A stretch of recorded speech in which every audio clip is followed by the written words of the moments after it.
규례를 받았음이니이다. 내가 주의 율법을 항상 지키리라. 영원히 지키리라. 내가 주의 법도를 구하여 싸우니 자유롭게 걸어갈 것이오며 또한 내 앞에서 주의 명령을 받아 주의 뜻을 당하지 아니하겠사오며 내가 사랑하는 주의 계명들을 스스로 즐거워하며 또 내가 사랑하는 주의 계명들을 향하여 내 손을 들고 주의 규례들을 작은 소리로 읊조리리이다. 아멘. 이 새벽에 나오신 성도님들에게 주님의 은총이 함께 하시기를 바랍니다. 오늘 본문에서 시인은 자신의 눈을 허탄한 데서 돌이켜서 하나님의 말씀 가운데로 이렇게 고정될 수 있기를 기도하고 있는 것이죠. 그러면 그 말씀을 자기가 전심을 다해서 지키겠습니다 라고 33절에서 40절의 내용을 그렇게 이야기합니다. 그리고 하나님의 약속하신 말씀을 따라서 비방과 공경으로부터 지켜주시기를, 그렇게 하실 때 하나님의 말씀의 선하심이 드러나고 의로움이 드러나고 사람들이 이것을 보고 하나님을 더욱 경외하게 될 것입니다 라는 것입니다. 여러분, 우리가 무엇을 보는가 하는 것은 정말 중요한 것입니다. 시야에 들어온 것을 우리는 응시하게 되고요.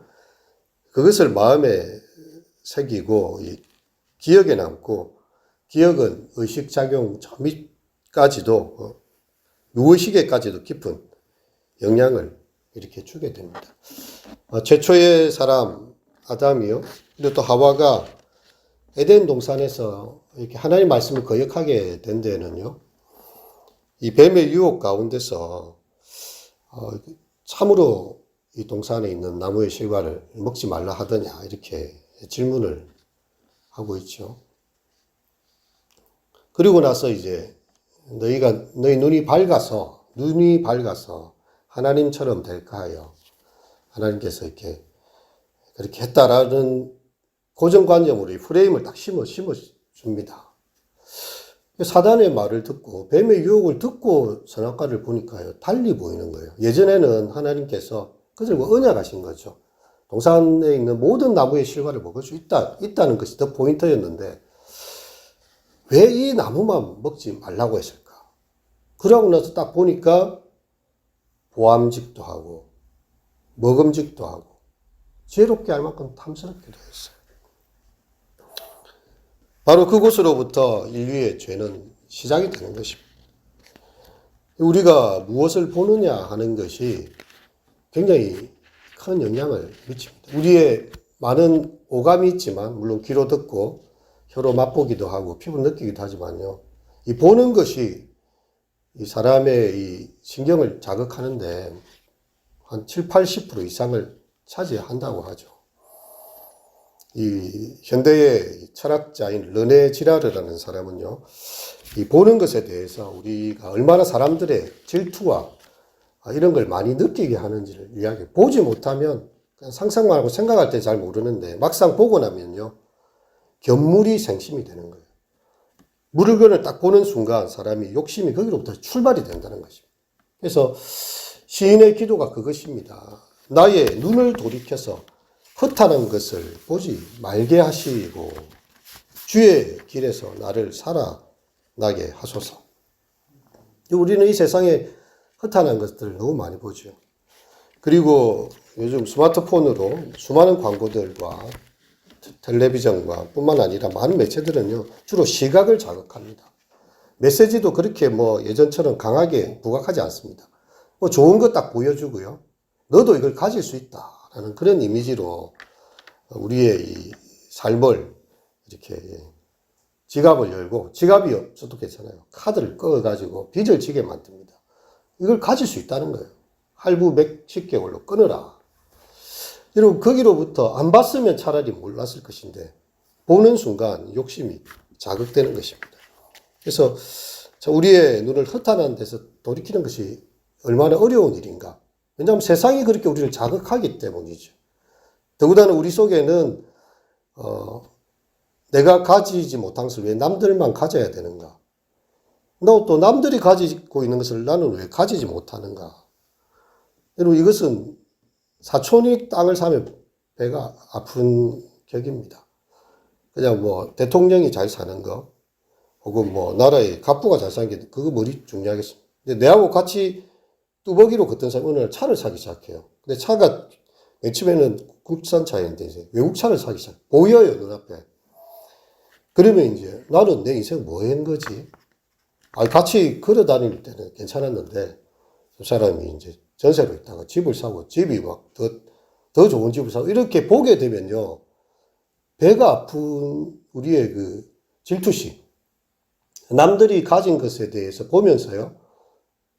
비교가 됩니다. 어떤 수도사가 이렇게 혼자 경건히 기도하고 있었어요. 아무도 이 수도사를 이렇게 못할 것 같습니다. 유혹을 못할 것 같아요. 오직 하나님의 말씀에 정진하면서 막 기도하고 있는데 사단이 다 이렇게 하나 보여줍니다. 네 여기 수도원에서 이 광야에서 혼자 외롭게 기도할 동안에 네 같이 공부했던 신학 동기는 대주교가 되었다. 주교가 딱 돼서 이렇게 사람들에게 이렇게 말씀을 전하는 모습을 보여줘. 네 여기서 시골 구석에서 좀 구석에서 뭐 하고 있냐? 이 수도사의 마음이 그때 흔들리기 시작했어. 내 친구는 지금 주교가 돼가지고 역사에 이름을 남기고 지금 뭐 보란 듯이 내 친구인데 동기인데 이렇게 잘 나가고 있는데 기도가 멈춰지게 돼버린 거예요. 그럼 그렇게 우리의 마음에 사단은요 아주 교묘하고 굉장히 그 유혹이 될 만큼 우리의 신앙을 흔들어 대는 것입니다. 그래서 사도 요한도 이 세상에 있는 것과 이 세상에 있는 것들에 대해서요 육신의 정욕과 그러면 안목의 정욕에 보는 것이죠. 안목의 정욕과 이생의 자랑으로 요약을 했습니다. 허탄한 것을 보게 되면요 그것을 나도 탐하게 됩니다. 그리고 결국 내 삶은 허탄한 것이 내 삶을 주도하게 되는 것이죠. 그래서 이 시편 119편의 시인은 자신의 마음을 허탄한 데서 나의 눈을 돌이켜서 허탄한 것을 보지 않도록 하나님 도와주시고 주님의 길, 하나님의 길에서 나를 살아가게 하소서. 그의 기도는 이렇게 요약이 되고 있는 것이죠. 시편 131편 1절에 보면 내가 큰 일과 감당하지 못할 놀라운 일을 하려고 힘쓰지 아니하나이다. 우리 시대는 이야기합니다. 호랑이는 가죽을 남겨야 너도 이름을 하나 남겨야 되지 않겠느냐. 그게 그냥 시대 정신이에요. 근데 성경을 보면 꼭 그런 것이 아니거든요. 사도 요한은, 이게 세례 요한은 그는 흥하여야 하겠고 나는 쇠하여야 하리라. 주님의 이름이 이렇게 드러나고 나는 이렇게 우리 지난주 성가대 찬양이 나는 소리요. 빈들에서 외치는 소리로 왔다가 사라져도 나는 그것으로 족하다는 거죠. 근데 세상은 우리에게 끊임없이 이렇게 유혹을 합니다. 큰 일을 감당하라는 거죠. 이왕 한번 태어났는데 이 세상에 놀라운 일들을 한번 만들어보고 큰 일들을 만들어봐라. 꼭 선한 일 쪽으로 아니더라도 악명이라도 높아지는 게 낫지 존재감이 없이 사라지는 거는 인생을 너무 찌질하게 사는 거니까 어떤 식으로든 이름을 내도록 충동질합니다. 비교의식과 안목의 정욕을 우리에게 자극합니다. 근데 시편의 시인의 기도는 큰 일과 감당하지 못할 놀라운 일들을 하려고 계획하지 않는다는 거예요. 그냥 어린 아이가 젖된 아이가 어머니 품에 있음처럼 나는 하나님 안에 있음으로 즐거워합니다. 이 기도가 제가 지난번에 설교 한번 했지만 머리에서 가슴까지 내려오는데 우리가 시를 읽을 때는 25초도 걸리지 않는 130회 짧은 시지만 25년도 더 걸리는 시라는 거예요. 그냥 하나님의 존재 안에서 예배하는 자로서 하나님을 경외하는 자로서 기뻐할 수 있는가 우리는. 큰 일, 놀라운 일들 그것에 우리의 삶이 이렇게 매여 있지 않은가. 우리의 삶이 허탄한 데서 돌이켜서 주님의 길을 구하는 우리 자신이 되기를 바랍니다. 38절에서 40절에 보면요. 주를 경외하는 주의 말씀을 주의 종에게 세우소서. 내가 두려워하는 비방을 내게서 떠나게 하소서. 주의 귤에 드는 선하심이다. 내가 주의 법들을 사모하여 싸우니 주의 의로 나를 살아나게 하소서. 네. 자신이 두려워하는 악인들의 비방이 떠나가도록 기도하고 있어요. 하나님의 약속을 지키고 하나님의 규례들을 사모할 때에 주의 의가 나를 살아나게 하는 거죠. 그 사람들의 기준에 악인들의 비방에 대해서 시인은 그렇게 마음에 개의치 않습니다. 근데 사실 살아가면서 우리는 사람들의 눈치를 많이 살피지 않습니다. 하나님은 안 보이고 당장에 사람들은 보이잖아요. 사람들이 입을 갖다 댑니다. 뭐 잘했느니 못했느니 했느니 뭐 잘했느니 이렇게 이야기를 합니다. 그런 비방을 전혀 피해갈 수는 없어요. 하지만 시인은 그 모든 것보다 주님의 의에 대해서 자신의 포커스를 맞추고 싶어 하는 것입니다. 그리고 바울 사도가 이 복음을 전할 때 갈라디아서를 처음 기술하게 되는데 그는 율법에 쩔어 있던 사람, 온몸 뼛속 깊은 곳까지 바리새인이었어요. 그래서 그냥 어려서부터 그렇게 자라왔고 양육되어져 왔던 사람입니다. 근데 이제 그 율법을 떠나서 이 복음의 도에 대해서 들어가게 될 때에 많은 사람들이 비방하기 시작하죠. 특별히 그의 바리새파 사람들은요, 니는 변절자라는 거죠. 지금 율법을 잘 지키다가 어떻게 핍박하던 예수를 전하기 위해서는 우리를 변절했다 이렇게 비방을 해댑니다. 그런가 하면 크리스찬들은 의심이 가요. 야, 이제 우리 이렇게 해가고 기독교인들 속으로 들어와가지고 우리를 결국은 저 율법으로 다시 하는 게 아닌가. 왜냐하면 정통적인 사도의 집단이 있지 않았어요. 그런 다마스커스, 다메섹에서 예수님 만났다고는 하는데 아직 정확하게 판별이 되지 않습니다. 그런 이런 여러 가지 사람들 양쪽으로부터 다 공격을 받을 수밖에 없는 그런 상황이 있어요. 그래서 그는 사도들도 만나러 가지도 않았어요. 아라비아 사막으로 가서 3년을 지냈다고 했습니다. 하나님 앞에서 자신의 모든 것을 정립하는 시간이 필요했던 거예요. 갈라디아서에서 이야기합니다. 내가 사람들에게 좋게 하랴, 하나님께 좋게 하랴. 내가 사람들의 기쁨을 구한다면 그리스도의 종이 아니리라. 그래서 그는 복음에 대해서 분명한 자신의 선을 그었어요. 사람들이 나에 대해서 뭐라고 비방하든지 사람들을 좋게 하는 것이 나의 목적이 아니고 나는 그리스도의 종이기 때문에 하나님께서 인정하시고 그리스도께서 인정하시면 그것으로 족하다는 거죠. 오늘 시편의 시인도 두려워하는 사람들의 비방을 내게서 떠나게 해주십시오. 그 사람들의 눈치 보지 않겠습니다. 나는 오직 주님의 의로 주의 법도를 사모하고 주님의 의만 사모하겠습니다. 그렇게 이야기를 하고 있습니다. 그리고 그는 계속 이렇게 기도하면서 간구하고 있는데요. 주의 말씀대로 주의 인자와 구원을 내게 임하게 하시기를. 내가 주의 말씀을 의지하고 있고 진리의 말씀이 내 입에서 조금도 떠나지 말게 하소서. 내가 주의 규례들을 바랐음이니라. 여러분이 묵상하다는 단어 히브리어 동사는 하가라는 단어를 쓰고 있는데요. 이 작은 소리로 계속 읊조리는 것을 이야기합니다. 하나님의 말씀을 묵상하는 방법은요, 눈으로 읽는 게 아니에요.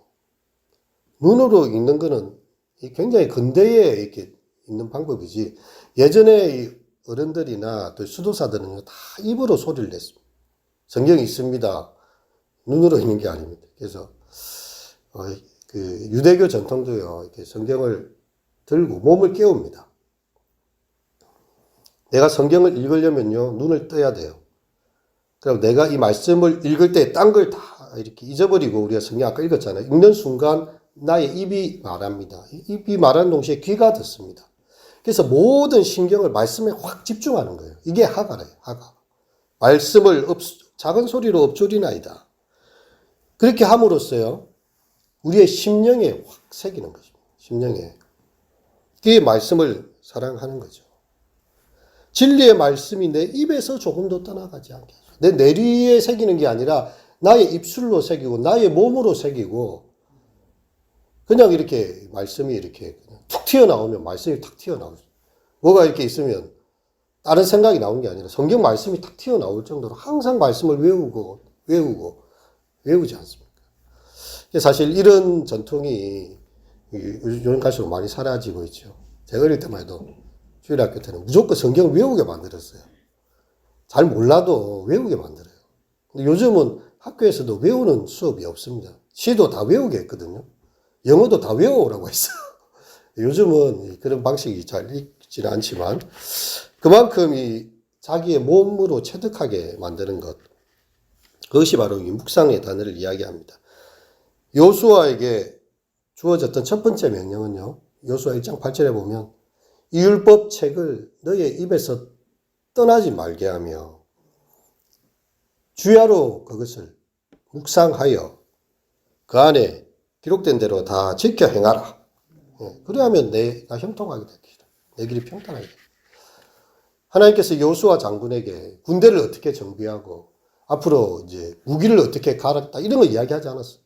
그냥 이 율법 책을 너의 입에서 떠나지 말고 그것을 주야로 묵상하기만 해도 이미 다 전쟁이 끝이 났다는 거예요.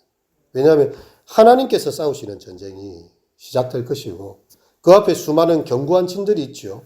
이어리고라는 거대한 진이 있고 동으로 북으로 이 가나안의 7 족속들이 연맹을 다 이루고 있습니다. 아무 전략 전술을 하나님께서 가르쳐 주지 않아요. 이 말씀만 묵상하고 그 가운데 기록대로 지키기만 행하라. 그럼 너 길은 내가 평탄하게 만들어 줄 것이라는 그런 약속이었습니다. 시편 기자도요. 하나님의 말씀이 내 입에서 조금도 떠나지 말게 하소서. 조금도 떠나지 말게 하소서. 그렇게 기도하고 있어요. 우리의 입이 추하고 더럽고 나쁜 언어와 행위를 담지 않는 방법은요. 이 말씀을 묵상하는 것밖에 없습니다. 성령을 쫓아 행하라. 그리하면 육체의 욕심을 이루지 아니하리라. 육체의 욕심을 이루지 않겠다고 생각하면요. 이루지 않아야 될 그거 자꾸만 그것으로서 그 육체의 욕심이 계속 생각이 됩니다. 그래서 뭘 안 하겠다고 하지 말고 성령의 은혜를 사모하고 그것을 쫓아 행할 때의 육체의 욕심은 자연스럽게 없어진다는 거죠. 그래서 이 세상을 살아가는 성도의 승리의 비결은 말씀을 묵상하는 것이다. 다른 생각이 내 삶을 지배하지 못하도록 우리의 상황을 묵상하고 앉아있는 게 아니라 하나님의 말씀을 묵상하라. 그것이 바로 우리에게 주어지는 방향이 되는 것이죠. 그래서 44절에서 45절, 6절 보면 내가 주의 율법을 항상 지키리이다. 영원히 지키리이다. 내가 주의 법도들을 구하였사오니 자유롭게 걸어갈 것이오며 또 왕들 앞에서 주의 교훈들을 말할 때 수치를 당하지 않게 하리라. 더 이 자유롭다는 뜻은 넓은 공간을 이야기합니다. 이 넓은 공간에서 이렇게 자유롭게 행할 수 있는 것처럼 하나님의 말씀은 우리를 자유의 곳으로 데려가고 있는 것이죠. 진리를 알지니 진리가 너희를 자유케 하리라. 이거 진리의 말씀. 우치무라 간조 그가 회심하게 됐던 내총감상의 그 책에 보면 일본의 그 신들이 너무 많아요. 단지에서는 단지신, 화장실은 화장실신, 나무신. 이 신들을 다 만족해 할 수가 없는 것이죠. 한 신을 즐겁게 하면 다른 신이 시기를 납니다. 이 신들한테 비유를 맞추면 또 다른 신이 질투를 해요. 근데 성경의 하나님을 만나는 순간 너무 자유를 얻었다. 왜냐하면 이 하나님 한 분만 잘생기면 다른 거는 아무것도 신이 아니라는 거예요. 유일신 한 분밖에 없다는 걸 처음 아는 거예요. 그 선교사들이 와가지고 찬송을 부르고 예배를 드리는 곳에 처음 가봤는데 세상의 모든 신은 헛된 것들이라는 거죠. 우리가 걱정하고 염려하면서 곳곳에 이렇게 모든 걸 신격화하고 신으로 다 헛된 것이 하나님 한 분만 잘생기면 된다. 얼마나 자유롭습니까? 우리의 생사와 화복이 그리고 나라의 흥망과 성쇠가 하나님 그분한테 달려있다는 거예요. 다른 신들의 눈치를 볼 필요가 없다는 걸 자기가 알았을 때요. 이것이 내가 붙잡아야 될 진짜 자유로운 복음이라는 걸 깨달았다는 거예요. 우리를 자유롭게 가게 합니다.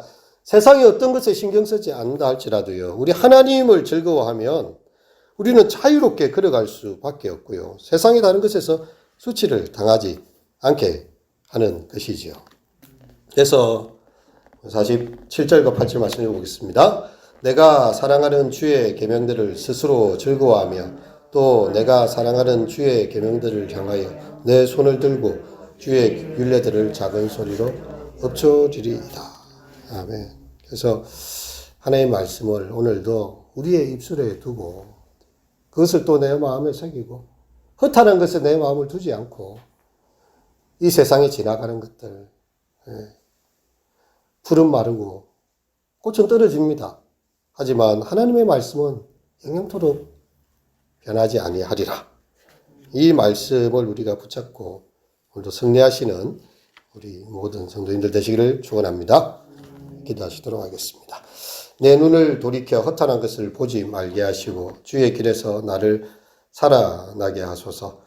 하나님, 세상은 우리에게 이 세상의 물질과 또 안목의 정욕과 이생의 자랑에 대해서 참 우리의 마음을 유혹하고 사단이 주의 선악과를 가리켜서 정말 보게 하였을 때에 보암직도 먹음직도 지혜롭게 할 만큼 탐스럽게 한 것처럼 보였지만 실상 하나님을 떠나고 가시와 엉겅퀴가 나며 정말 수치심과 두려움을 느끼게 만들었던 그 선악과인 것을 압니다. 주님, 우리가 하나님의 말씀만 두려워하고 하나님의 율례와 규례를 따라 행할 때에 주의 다른 유혹과 어리석음으로부터 자유롭게 되는 것을 믿습니다. 주의 세상은 우리의 끊임없이 많은 것들을 오늘도 하루도 이야기할 것입니다. 하지만 이 새벽에 주께서 우리에게 말씀하신 대로 그 계명들을 향하여 손을 들고 그 율례들을 작은 소리로 엎드리며 믿음으로 승리하는 모든 성도님들 되게 하소서. 예수님의 이름으로 기도합니다.